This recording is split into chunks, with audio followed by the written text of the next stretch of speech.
오늘 하나님께서 우리에게 주시는 말씀 예레미야 17장 5절에서 10절까지입니다. 나 주가 말한다. 나 주에게서 마음을 멀리하고 오히려 사람을 의지하며 사람이 힘이 되어 주려니 하고 믿는 자는 저주를 받을 것이다. 그는 황야에서 자라는 가시덤불 같아서 좋은 일이 오는 것을 볼 수 없을 것이다. 그는 소금기가 많아서 사람이 살 수도 없는 땅, 메마른 사막에서 살게 될 것이다. 그러나 주님을 믿고 의지하는 사람은 복을 받을 것이다.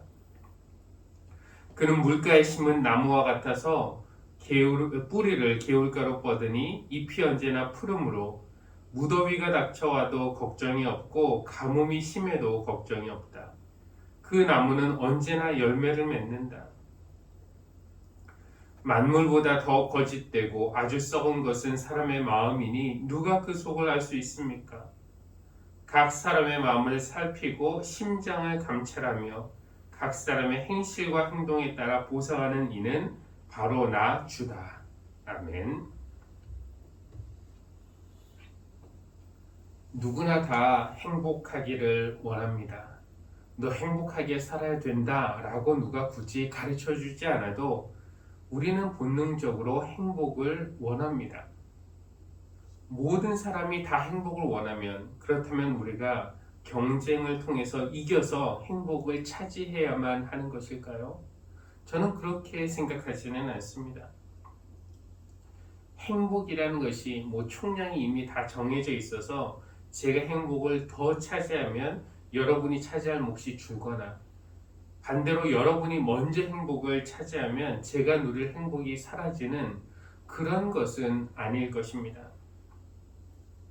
사랑도 나누어 줄수록 없어지는 것이 아니라 풍성해지듯이 행복이라는 것도 신비로워서 내가 행복해지면 옆 사람도 덩달아 행복해지고 또 옆에 있는 사람이 행복해하면은 그것이 내 행복을 빼앗는 것이 아니라 오히려 나도 같이 행복해집니다. 그런데 어리석게도 우리는 종종 경쟁자의 불행을 보고 좋아하는 때도 있어요. 어느 철학자가 말한 것처럼 가장 친한 동료의 불행에는 기분 나쁘지 않은 무언가가 있다라는 말에 고개를 끄덕이며 수긍하기도 합니다. 그러나 궁극적으로 남의 불행은 내 행복이 아니라 남의 불행이 오히려 나에게 부정적인 영향을 끼친다는 것을 우리가 알아야 합니다. 몸이 연결되어 있듯이요. 인간은 서로 다 연결이 되어 있기 때문에 그런 것인데요. 그러니까 남의 불행을 나의 행복으로 삼는 것은 결국은 자기 살을 파먹는 것과 마찬가지입니다. 특히 우리가 한 몸을 이룬 교회라면은, 즉 그리스도의 몸 안에서 서로 분리된 것이 아니라 연결된 지체라는 것을 믿는다면은 자매와 형제의 행복이 곧 내 행복이라는 것도 믿어야 합니다. 그래서 그들이 행복해지기를 위해서 바라고 기도하고 도와야 하는 것이죠. 뒤집어 말하면은 내가 행복하면은 나만 행복한 것이 아니라 내 옆에 있는 사람에게도 행복을 전해줄 수 있고 또 교회 전체를 행복하게 할 수가 있습니다. 나 때문에 다른 사람까지도 행복하게, 유익하게 하는 사람. 성경은 그런 사람을 단지 행복한 사람이라고 부르지 않고요. 복 있는 사람이라고 부르고 있습니다. 남이 아프든지 말든지 그들의 아픔이나 고통에는 관심 없고 자기 감정에 빠져서 나 행복하다 하고 말하는 사람이 진짜 행복한 사람이 아니라 남을 복받게 하는 사람, 복된 사람이죠. 그런 사람이 진짜 행복한 사람이라는 것입니다. 예를 들어서 이 가마꾼의 어깨가 뭉그러지고 있는데 가마 안에 있는 아씨가 이 가마를 타니까 난 너무 행복하다 이렇게 느낄 수는 있겠죠. 그런 사람은 행복감을 느낄 수는 있어도 남에게 행복을 주는 복된 사람이라고 말할 수는 없을 겁니다. 우리나라 헌법에도 행복과 관련된 그런 항목이 있죠. 모든 국민은 행복을 추구할 권리를 가진다라고 명시해 놓았습니다. 행복을 추구할 권리를 가진다고 헌법에도 명시되어 있고, 또 모든 사람이 본능적으로 행복을 원하지만 이 행복을 잡았다라고 자신 있게 말하는 사람은 사실 만나기가 쉽지는 않습니다. 혹시 행복을 추구하는 권리라는 표현이 우리가 행복해지는 데에 방해가 되는 것은 아닌가라는 생각도 듭니다. 왜냐하면 행복은 쫓아가고 추구하고 이런다고 잡을 수 있는 것이 아니기 때문에 그렇습니다. 여러분, 꽃이 나비를 막 쫓아가서 잡나요? 그렇지 않죠. 자기 자리에서 향기를 피우니까 나비가 저절로 찾아와 앉는 것이죠. 행복이라는 것도 마찬가지입니다. 행복을 뜻하는 영어 단어 happiness와 일어나다, 발생하다를 뜻하는 영어 단어 happen은 같은 어근에서 왔다고 합니다. 이것은 무슨 말일까요? 행복이라는 것은 그냥 발생해야 되는 거예요.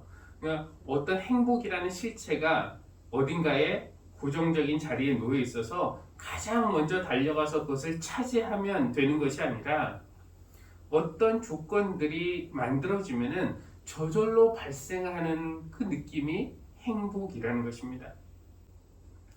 그럼 행복을 발생시키는 그 조건들이 무엇인지 알아내서 인위적으로 이런 조건들을 만들어 놓으면은 우리가 행복할 가능성은 더 커질까요? 어느 정도 그럴 겁니다. 좁고 더러운 집보다는 넉넉하고 깨끗한 집, 이것도 집도 행복의 조건이 될 수 있죠. 집 없는 사람보다는 안정적인 집을 확보하고 있다면 더 행복을 느낄 수 있을 겁니다.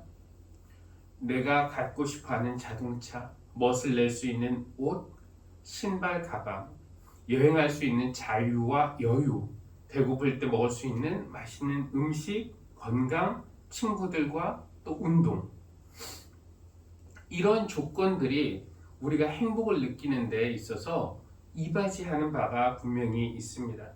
그리고 대부분 이런 조건들은 대부분 돈으로 해결할 수 있기 때문에 우리는 행복하기 위해서는 돈을 벌어야 된다라고 생각을 합니다.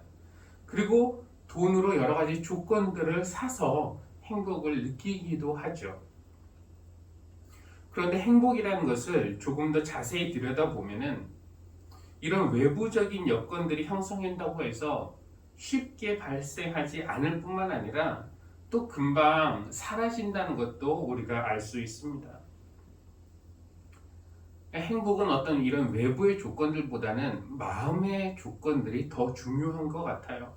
마음의 조건들이 적절하게 형성이 돼야지 이 행복감이 발생한다고 봐야 할 것입니다.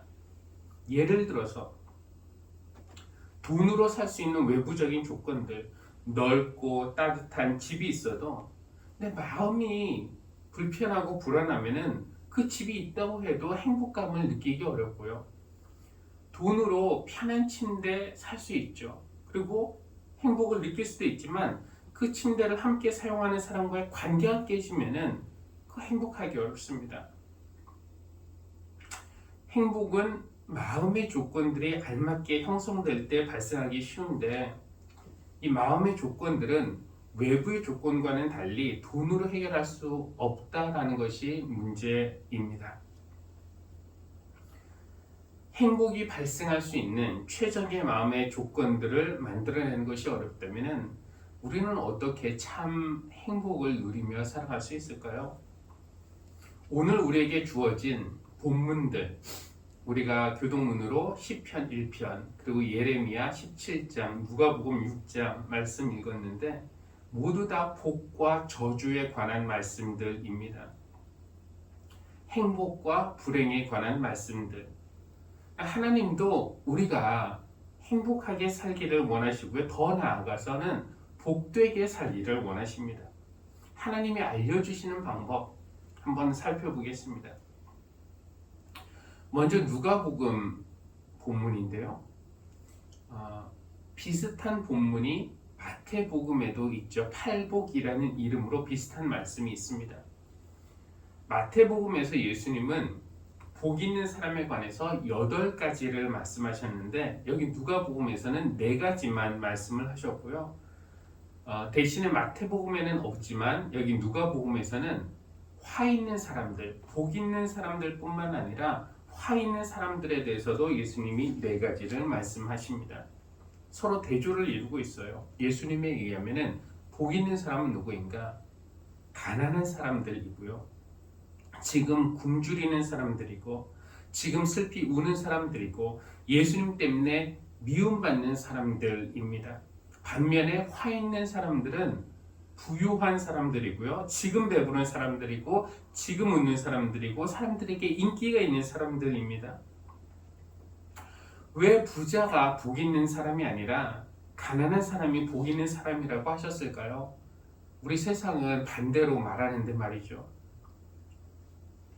이 말씀을 이해하기 위해서는 어떤 상황을 우리가 설정을 해봐야 할 텐데 예를 들어서 한 부자가 지금 잔치를 벌여놓고 맛있는 음식을 차려놓고 친구들과 함께 배불리 먹으면서 웃고 즐기고 있습니다. 그는 지금 보면은 부유하고 배부르고 웃고 있고 사람들에게 인기가 있어 보입니다. 세상이 볼 때 그는 성공했고 행복해 보이는 거죠. 그러나 하나님은 그 단면만 보시는 것이 아니라 그 내면도 보세요. 그의 재산이 약하고 가난한 사람들에게서 빼앗은 것이고 자기 배를 채우기 위한 음식을 독차지하고 있기 때문에 다른 많은 사람들이 굶주리고 있다는 것도 하나님은 보고 계시는 겁니다. 그 부자는 술잔을 기울이며 좋다 이게 행복이지 말할 수 있겠지만 하나님은 결코 그를 복된 사람이라고 부르지 않으십니다. 그러나 앞에 언급된 사람들, 가난하고 굶주리고 울고 있고 주님 때문에 미움받는 사람들, 이들은 자신의 힘으로 자신의 상황을 바꿀 수가 없어요.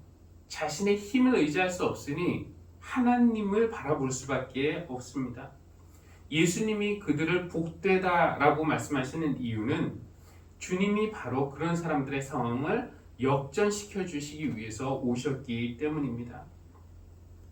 지금 세상의 기준으로 보면 불행해 보이지만 하나님이 보실 때 결국 하나님 나라에서 배부르고 웃고 풍요롭게 살 사람들이 그들이기 때문에 하나님은 그들이 복이 있다 이렇게 말씀을 하십니다. 예레미야의 패턴도 거의 똑같은데요. 저주받은 사람들이 먼저 언급이 됩니다. 화면을 보시면 하나님에게서 마음을 멀리하고 사람을 의지하며 사람이 힘이 되어주려니 믿는 사람이 저주를 받는 사람들이고 반대로 복 있는 사람은 사람이 아니라 주님만을 믿고 의지하는 사람들입니다. 예레미야도 이 복 있는 사람과 저주받는 사람을 각각 분명한 그림으로 이미지로 보여주고 있는데요. 저주받는 사람은 무엇과 같으냐? 황야에 있는 그 소금기 가득한 메마른 사막에 있는 가시덤불과 같습니다. 뿌리를 내릴 수가 없어서 그냥 뿌리 없이 방향 없이 막 살아가는 거예요. 하나님에게서 마음을 멀리하는 사람, 하나님에게서 마음이 떠난 사람이 바로 그렇다라는 것입니다. 반면 복받은 사람은 물가에 심어진 나무와 같아서 뿌리를 깊이 뻗어 무더위에도 걱정하지 않고 철을 따라서 신선한 열매를 맺습니다. 이 복과 저주가 어떻게 갈릴까요? 우리가 기억해야 할 것은 그 갈림의 시작이 바로 마음에서 출발한다는 것입니다. 어떤 마음을 갖느냐에 따라서 우리가 물가에 심겨진 나무가 될 수도 있고요. 황야의 가시 덤불이 될 수도 있습니다. 하나님을 멀리하는 마음과 하나님에게 뿌리를 뻗는 마음, 그런데 우리 마음이 거짓되고 아주 썩어 있어도 사람 눈에는 잘 보이지 않습니다. 그런데 하나님은 아십니다.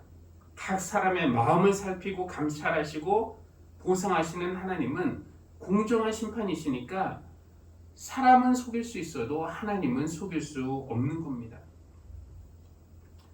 시편에도 복 있는 사람과 그렇지 않은 사람이 나오는데요. 복 있는 사람은 주님의 율법을 즐거워하며 밤낮으로 그 율법을 묵상하는 사람입니다. 이 하나님의 말씀을 묵상한다는 것은 하나님을 내 마음의 중심에 둔다는 것이죠. 반면에 악인, 죄인, 오만한 자의 이름으로 등장하는 사람들, 이 사람들은 하나님이 아니라 자신의 꾀를 의지하고 자기들끼리 모여서 자기 일속을 챙기기 위해서 악한 계획을 세우는 사람들입니다. 그런데 복 있는 사람은 이런 사람들과 어울리지 않아요.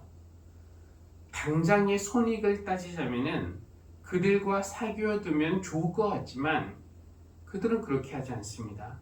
왜 그런가? 향을 싼 종이에서는 향기가 나고 생선을 싼 종이에서는 비린내가 난다는 것을 알고 있기 때문에 그렇습니다. 내가 누구와 어울리느냐에 따라서 우리의 삶이 결정될 수도 있어요. 내가 어울리는 사람이 누군지에 따라서 내 마음이 망가질 수도 있고요. 내 마음이 깨끗해질 수도 있습니다. 그들에 따라서 내 삶을 망칠 수도 있고 내 삶이 꽃을 피울 수도 있습니다. 시편 1편도 이 복받은 자와 저주받은 자의 미래를 보여주는데 그들은 어떻게 갈리는가 화면 보겠습니다. 3절 끝에 의인은 하는 일마다 잘 될 것이다 라는 말과 6절 끝에 악인은 망할 것이다 라는 말이 그들의 미래를 대조적으로 보여줍니다. 복 있는 사람은 시냇가의 나무처럼 철 따라 열매를 맺을 것이지만 자기 성공을 위해서 잔머리 쓰고 약한 자를 착취하고 악을 도모하는 사람들은 하나님이 한번 후 하고 불면 입김에 다 날아가 버릴 쭉정이와 같이 되는 겁니다. 오늘 우리가 우리에게 주시는 본문들 누가복음, 예레미야, 시편 이 세 본문을 간단하게 살펴보았는데 세 본문 모두 복과 저주에 대한 아주 대조적인 이미지를 우리에게 보여주는데요. 이렇게 대조적인 이미지가 있다라는 것은 하나님이 우리를 선택 앞에 세우신다는 뜻입니다. 두 가지 길을 보여주시면서 너의 선택은 무엇이냐 물어보시는 겁니다. 사실 이렇게 하나님은 질문만 하시는 것이 아니라 이미 답도 보여주셨어요. 하나님이 원하시는 길은 분명히 있지만 그래도 그 선택은 여전히 사람의 몫입니다. 형통의 길, 모든 일이 잘 되는 길을 선택하겠느냐? 망하는 길을 선택하겠느냐? 황야의 가시덤불이냐? 시냇가에 심은 나무냐? 사실 이렇게 물어보면 답은 너무 쉽죠. 그러나 실생활에서 진짜로 그렇게 선택하면서 살아간다는 것은 말처럼 그렇게 쉽지만은 않습니다. 왜냐하면 이 선택, 이 질문은 이 선택의 중심에는 무엇이 있느냐면은 내 마음의 중심에 네 자신을 두겠느냐 아니면 하나님을 두겠느냐. 다르게 말하면은 네 마음의 중심에 하나님을 두겠느냐 돈을 두겠느냐 하는 것인데요.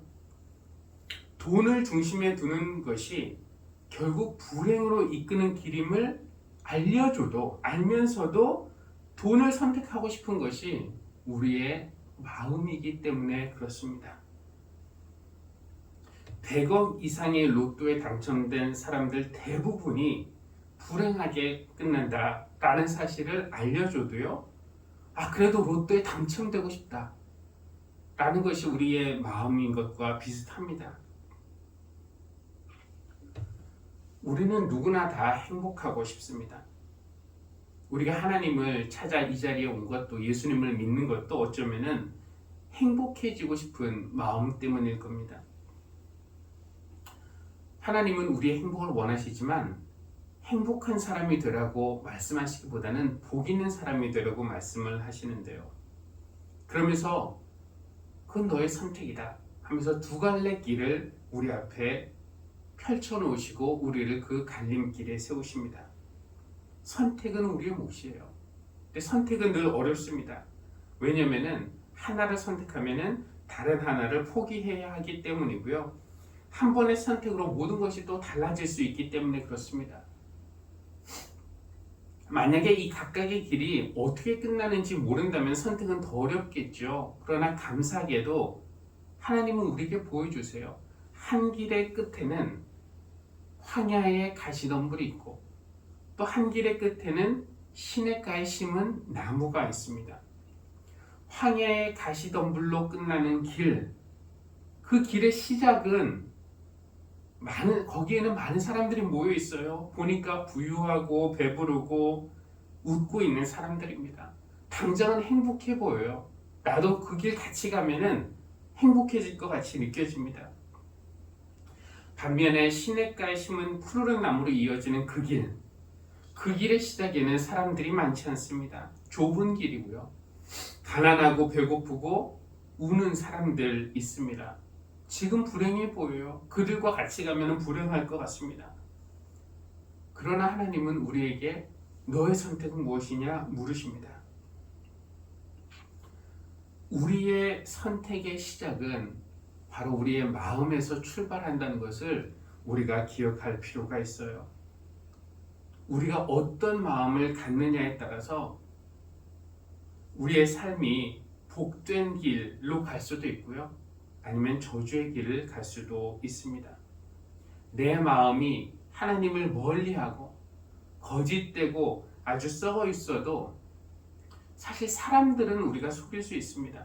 나에게 직분이 있고 목사라는 직분이 있고 주일 지키고 헌금하고 성경을 알고 이런 겉모습을 보고서 사람들은 내가 복된 길로 가고 있다고 생각할 수 있지만 그러나 마음속을 다 살피시는 하나님을 속일 수는 없습니다.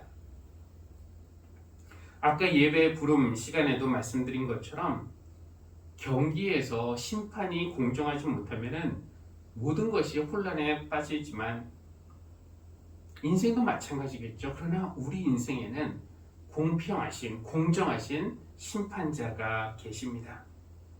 그분에게는 편파 판정도 있을 수 없고 할리우드 액션에도 속지 않으시고 오직 공의로 판단하시는 하나님이 우리에게 계십니다.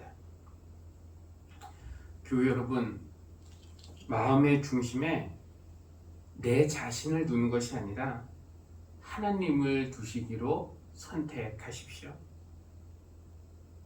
인생의 공정한 심판자이시자 마음을 감찰하시는 하나님이 우리의 마음을 아시고 생명의 길, 복된 길로 인도해 주시기를 바랍니다. 하나님 마음에 깊이 뿌리 내린 나무가 되어서 여러분이 행복할 뿐만 아니라 이웃에게 복을 주는 복된 사람으로 살면서 철따라 열매를 맺는 그런 삶을 살아가시기를 주님의 이름으로 기원합니다. 기도하겠습니다. 우리 인생의 공정한 심판자이신 하나님, 우리에게 자유의지를 주셔서 스스로 하나님의 뜻을 선택할 수 있도록 허락하시고 믿어주시니 감사합니다. 하나님이 원하시는 생명의 길, 복된 길을 선택하는 것은 다름이 아니라 바로 우리 마음에서부터 출발한다는 것을 기억하며 우리 마음을 잘 살피고 지키게 하여 주십시오. 우리 마음의 중심에 내 자신을 두는 것이 아니라 하나님을 두게 하시고 뿌리 없이 황야에서 방황하는 마음이 아니라 주님의 마음에 있는 마음이 되게 하여 주십시오. 그래서 속이고 빼앗고 훔치고 많은 것을 쌓아둠으로써 행복하려는 어리석은 사람이 되지 않게 하시고 함께 울고 서로 나누고 진리를 위해 싸움으로써 복이 되는 사람으로 살아갈 수 있도록 도와주시기를 기도합니다. 드린 예물 받아주시고 우리의 마음도 받아주실 줄로 믿습니다. 우리의 삶을 하나님의 나라를 위한 도구로 사용하여 주십시오. 힘껏 들인 교우들 위해 큰 은혜 베풀어 주시기를 바라며 모든 것을 아낌없이 부족함 없이 채우시는 우리 주 예수 그리스도의 이름으로 기도합니다. 아멘.